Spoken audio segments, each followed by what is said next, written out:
Hi, I'm Casey Vose, and this is EDL 850, my Module 14, Internet Use Violations Case Study. We're going to look at a case that was given to us, and we're going to find the problem identification and analysis. So what do I know about this case? I know that Slattery-Steno High School is an affluent area of a very large city. The parents there are professionals who have financial means. Dr. Harvey Smith has been the principal for 9 years, and he was the principal of the year 2 years ago.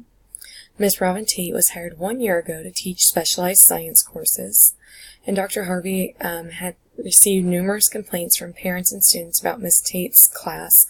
Him and Ms. Tate have met a few times to discuss different ideas, but she had never followed through on any of them.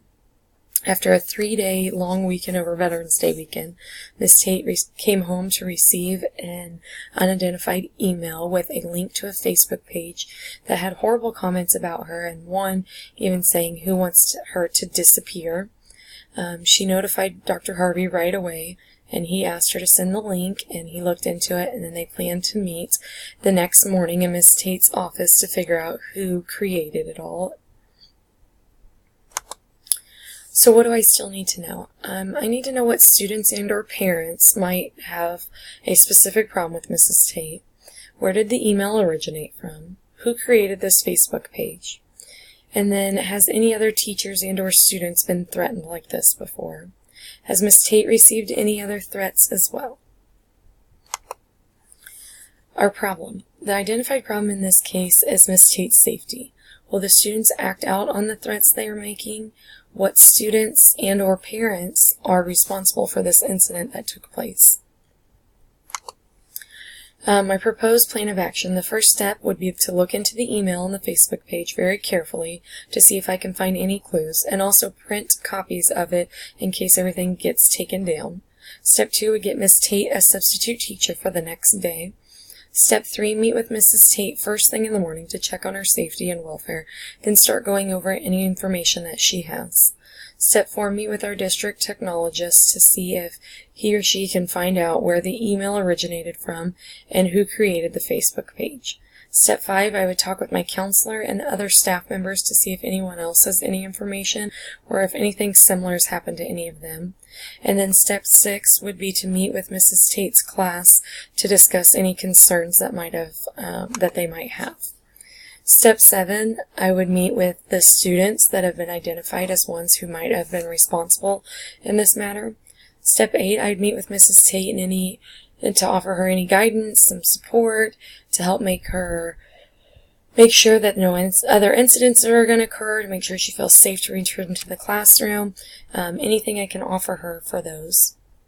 Step 9, once students have been identified, I'm going to meet with those students and their parents to discuss their actions and what consequences will happen because of those actions.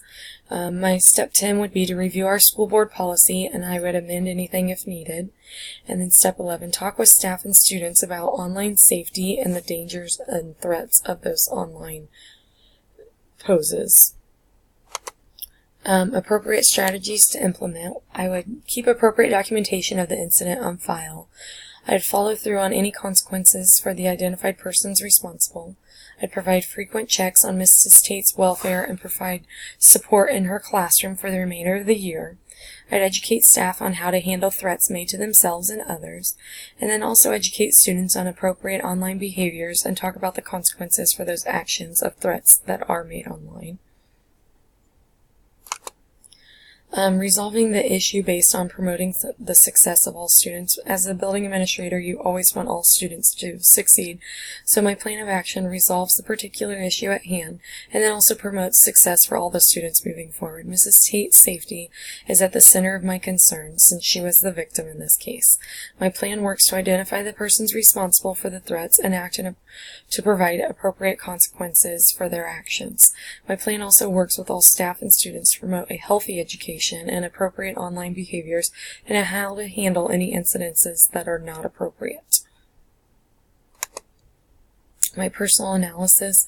Some of my thoughts throughout the case are making sure that Ms. Tate is safe, finding those responsible and getting a resolution for it, and then also educating others so that this didn't happen again. Some feelings I had was definitely concerned for my staff's well-being, compassion towards them. I was also saddened that the students would act in this manner, and then stressed to find answers quickly to make sure it doesn't ever happen again. My values at it was safety for all staff and students. That's always the top value for me. And then finding a resolution and promoting safety for all those staff and students as well. Some unresolved issues would be making sure that there's success in Miss Tate's classroom. I don't want it to go back to the way it was, where students or Miss Tate do not feel safe, they don't feel like they're learning.